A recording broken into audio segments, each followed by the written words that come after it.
Atıştırmaya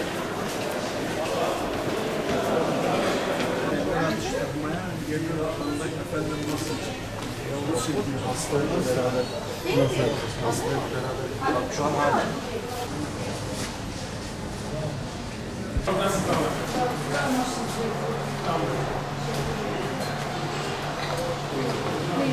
Özellikle havaların soğumaya başladığı dönemlerde insanlar arasında bulaş sıklığı arttığı için grip, soğuk algınlığı, nezle gibi hastalıklarda bir artış görüyoruz. Genellikle Eylül ile Nisan arasında bu yoğunluk oluyor. Bu nedenle de bazı risk gruplarında aşılama öneriliyor. Grip hastalığını ağır geçirdiğini söyleyen vatandaşlarımız da eczanelerden grip aşısını temin edip aşı yaptırabiliyorlar.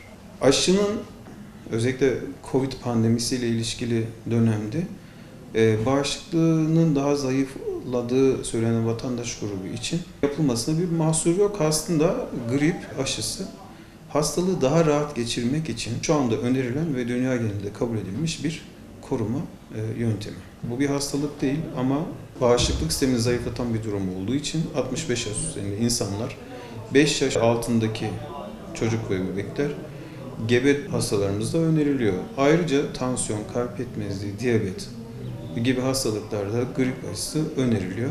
Vatandaşlar aile hekimliklerine başvurdukları zaman eğer grip aşısı önerilen popülasyondalarsa, yani gruptalarsa o zaman aile hekimleri tarafından grip aşısı reçete edilir ve ona göre grip aşısı uygulanabilir. Grip aşısının yapılması en uygun görülen zaman Eylül-Ekim ayları arasındadır. Daha çok toplum arasında grip olmadan önce grip aşısının yaptırılması gerektiği gibi düşünülse de grip sezonun ortasında da grip aşısı yapılmasının önünde bir engel yok. Bu anlamda gribi yaptırmak için en uygun zaman Eylül-Ekim ayları arasında olacaktır.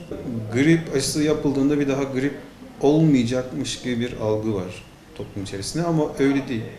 Grip aşısı olduğunuzda sizi vücudunuzda bağışıklık sistemini aktive edersiniz ve grip virüsü size bulaştığında vücudunuz hemen tepki gösterir ve hastalığı olabilecek en hafif şekilde geçirirsiniz. Bazen o kadar hafif olur ki hissetmezsiniz bile. İşte o zaman geçirmediği düşünülür. Ama genel olarak grip aşısı sizi korur ve hastalığı hafif geçirmenizi sağlar. Hastalığa yakalanmayacağınız anlamına gelmez.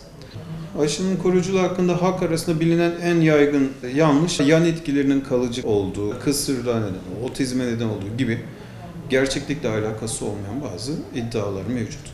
Koruyuculuğu bilimsel olarak kanıtlanmış ve dünya çapında da kabul gören bir aşılama tekniğidir. Ülkemizde genel olarak aşılama stok erişimi nadiren de olsa bir kesintiye uğrasa bile eksiksiz ve kusursuz ilerliyor. Bununla ilgili genel olarak sıkıntı olmaz.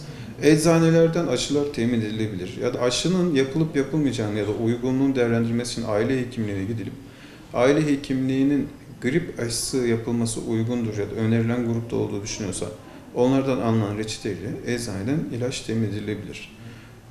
Stokta ya da tedarikte bildiğimiz kadarıyla şu an için bir sıkıntı yok. Grip aşılarının yan etkileri diğer bütün ilaç ve aşılarda olduğu gibi mevcut. Grip aşılarının yan etkileri genel olarak aşı yapılan yerde ağrı, kızarıklık, hafif ateş, hafif grip belirtileri. Aşı yaptığınız zaman grip bir halsizlik, yorgunluk, bir düşkünlük hissedilebilir. Hafif ateş yükselmesi olabilir. Ama bunun dışında yan etki beklenmez. Grip gibi hastalıklar neredeyse her zaman kendini sınırlayan iyi huylu hastalıklardır. Yani grip daha çok burun akıntısı, halsizlik, ateş gibi şikayetleri ortaya çıkar. Boğaz ağrısı da olabilir. Bu tür durumlarda hastalarımıza dinlenmelerini tavsiye ederiz. İkincisi dinlenme, iyi beslenme, iyi sıvı alımı hastaların hepsi için işe yarayan ve geleneksel olarak eskiden gelen önerilen yöntemlerdir. Hastaların hemen antibiyotik kullanmamalarını öneriyoruz. Üçüncüsü eğer riskli gruptaysa yaşlı, gebe, çocuk ya da işte diğer hastalıklar olan grupsa aile hekimine görünmeleri ve eğer mümkünse hasta olmadan önce aşılama ile ilgili durumu değerlendirmelerini öneririz.